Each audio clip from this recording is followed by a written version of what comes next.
Kenalin teman-teman, nama gue Aji. Temanya lingkungan. Kenapa ibu-ibu zaman sekarang tuh kalau misalkan naik motor listrik pada arogan-arogan banget? Maksud gue santai aja, santai. Tujuan lu mau kemana sih? Paling kalau nggak ngejemput anak sekolah pergi ke pasar, udah itu doang. Emang lu pernah ngeliat ada ibu-ibu naik motor listrik terus lu tegur, mau kemana bu? Ini saya mau nangkep bandar narkoba.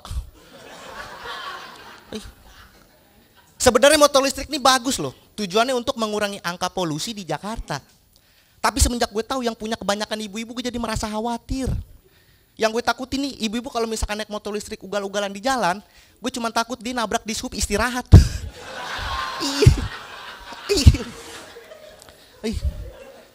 Gue tinggal di daerah tanah tinggi teman-teman.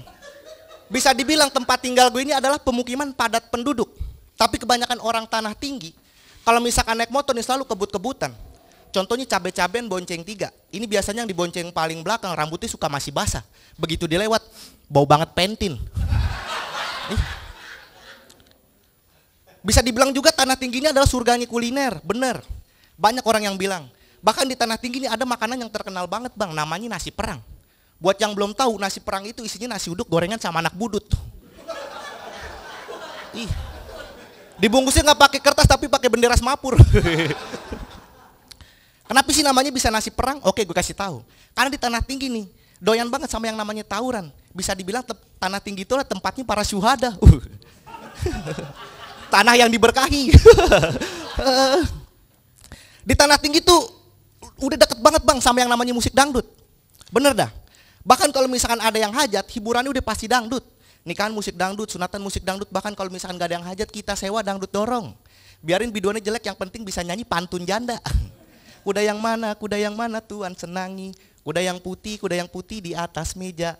Janda mana Tuhan senangi. Janda yang putih anak Persija.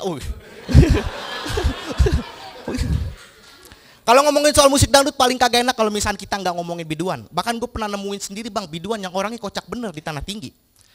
Jadi sebelum dia nyanyi tuh dia selalu ngasih informasi, ibu-ibu, bapak-bapak, siapa yang bisa nyawer sampai 500.000 nanti saya kasih foto tukang suling. Tukang suling dari belakang nyeletuk, gue lagi aja yang kena. Sama tukang gedang ditepok, kemarin juga saya bang.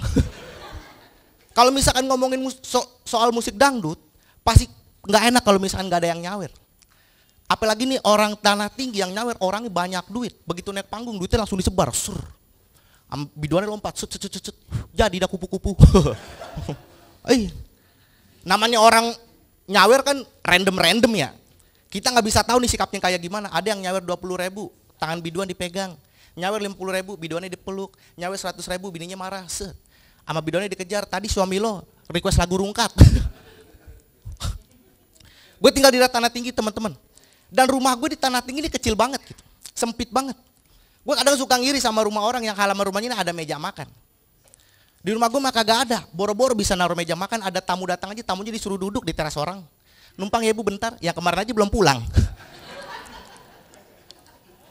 Selain rumah gue sempit, keluarga gue juga rame, ada 15 orang dan kita tinggal satu rumah bang. Lu bayangin dah, gue mah udah sering. Nggak enaknya punya keluarga rame, kalau misalkan tiap mandi tuh selalu berebutan. Pernah di satu momen om gue sama adek gue ini berantem berebutan pengen mandi. Jadi om gue pengen ngejemput ceweknya, adek gue pengen dijemput sama cowoknya. Karena suasana rumah semakin ricuh bikin hati nyokap gue kesel, kamar mandinya disegel. Pada mandi sono lo di Atlantis. Keluarga gue juga rame bang, bener bang. Kata orang itu, rumah itu adalah tempat paling nyaman buat kita istirahat, tai. Lu bayangin jam 4 subuh di rumah gue masih ada yang mondar mandir, dia bingung mau nyari tempat tidur, gue tidur di mana ya? Ada om gue lagi tidur dibangunin, om bangun om, aku mau istirahat om. Ribet lo Ji, orang gue lagi enak-enak mimpi jadi Kopassus. Om gue ditinggalin, bokap gue dibangunin, pak bangun pak, gantian pak, mau tidur pak. Lu kagak ngeliat apa nih tangan gue melepuh, bokap gue tidurnya di samping orang masak Indomie. Bokap gue ditinggalin, nyokap gue dibangunin, mak bangun mak, gantian mak. Lu kagak ngeliat apa nih gue tidurnya tumpuk-tumpukan, adek lu mana? No paling atas. Umur gue sekarang 26 tahun bang. Jujur gue belum pernah ngerasain naik pesawat ini. Gue pengen banget naik pesawat ya kan. Gue juga pengen ngerasain dibangunin sama pramugari kalau ketiduran. Bang bangun bang, udah sampai belum, celakaan kita. Terima kasih gue Aji yang pernah foto sama Mo Sidik. Viva la Kontung.